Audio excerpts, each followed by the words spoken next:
নমস্কার, কেমন আছেন সবাই? আজকে আমি চলে এসেছি এগরোলের রেসিপি নিয়ে। তো এখানে আমি শসা, পেঁয়াজ, লেবু, লঙ্কাকে জিরে করে কেটে ভালো করে ধুয়ে রেখে দিয়েছি।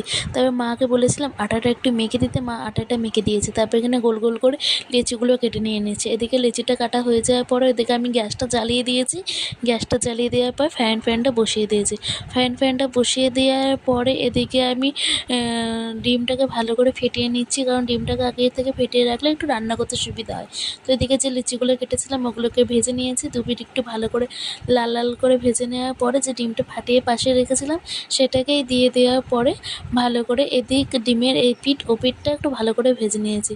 তারপর ভালো করে ভেজে নেওয়ার পর সেটাকে একটা প্লেটের মধ্যে নামিয়ে যে জিনিসগুলো আমি রেখে দিয়েছিলাম কুচিয়ে, সেগুলো যেমন শসা, পেঁয়াজ, কাঁচা লঙ্কা, তারপরে দিয়েছিলাম লেবুটা দিলে একটু টেস্ট আসে, তার জন্য আমি লেবুটা দিয়েছি। লেবুটা দেওয়ার পর পরিমাণ মতো সস দেওয়ার পরে রোলটাকে মুড়িয়ে কাগজের সাথে মুড়ে নিয়েছিলাম। ভিডিওটা কেমন লাগলো অবশ্যই আমাকে কমেন্ট করে জানাবো। টাটা।